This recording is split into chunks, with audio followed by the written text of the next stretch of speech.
राहुल गांधी पर supreme court की सख्त टिप्पणी नजर आई है। आपको कैसे पता चीन ने जमीन हड़प ली है? अगर आप सच्चे भारतीय होते तो ऐसा नहीं कहते, ये सुप्रीम कोर्ट ने कहा है। आप विपक्ष के नेता हैं तो आप ये बातें क्यों कहेंगे?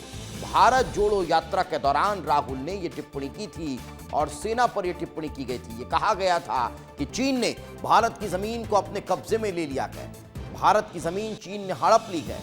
इस तरह की बातें भारत जोड़ो यात्रा के दौरान की गई थी। कई मंचों से अब इस तरह की बातें निकलकर सामने आई है और कांग्रेस नेता राहुल गांधी ने भारत जोड़ो यात्रा के दौरान भारतीय सेना के खिलाफ कथित टिप्पणी के मामले में अपने खिलाफ मानहानि की को लेकर चुनौती देने के लिए सुप्रीम कोर्ट में याचिका दायर की थी और अब इसको लेकर फटकार राहुल गांधी को लगती हुई नजर आई है। इस वक्त हमारे सहयोगी अमृत हमारे साथ जुड़ चुके हैं। अमृत, इस पर भी सियासत देखने को मिल रही होगी।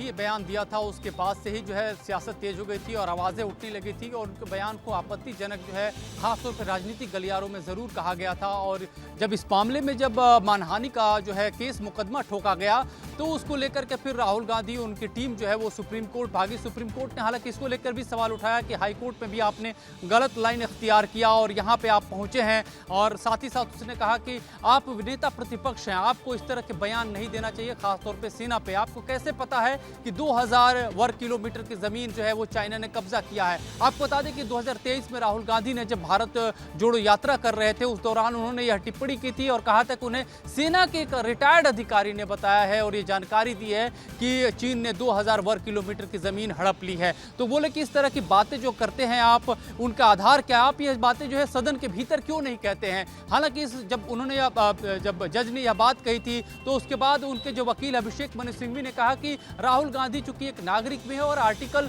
19(1)(a) के तहत उन्हें यह पूरी तरह से आजादी है कि वो अपनी अभिव्यक्ति की आजादी के तहत अपनी बात रख सके। लेकिन कोर्ट ने कहा कि कोई भी देशभक्त जो है वो सेना पे इस तरह की टिप्पणी नहीं करेगा। और यह जो अदालत की टिप्पणी है, सुप्रीम कोर्ट की टिप्पणी है, वो एक बहुत बड़ी राहुल गांधी के साथ साथ तमाम लोगों के लिए नसीहत है जो सेना पे टिप्पणी करते हैं। और इसी के मद्देनजर यह भी कहा गया है कि उनको राहत तो जरूर दी गई है कि निचली अदालत में इस मामले की जो सुनवाई हो रही है इसमें उन्हें थोड़ी देर के लिए राहत दे दी गई है। लेकिन अभी सुनवाई आगे भी चलेगी, इसमें बहस आगे भी चलेगी। लेकिन एक ट्रेंड, एक मेथड, एक नसीहत जो सेट किया गया है, ये कह सकते हैं कि अब कोर्ट की तरफ से इस टिप्पणी के जरिए एक मैसेज दे दिया गया है कि आप अभिव्यक्ति की आजादी के नाम पर देश और सेना के ऊपर सवाल खड़े नहीं कर सकते हैं। इसका मतलब ये नहीं है कि आपको अभिव्यक्ति की आजादी है तो फिर आप देश को कटघरे में खड़ा कर देंगे, सेना पर टिप्पणी कर देंगे, ये मान्य नहीं होगा। ये इस टिप्पणी से समझ में आता है। फिलहाल बहुत बहुत शुक्रिया इस तमाम जानकारी का हमारे साथ चर्चा में जुड़ने के लिए।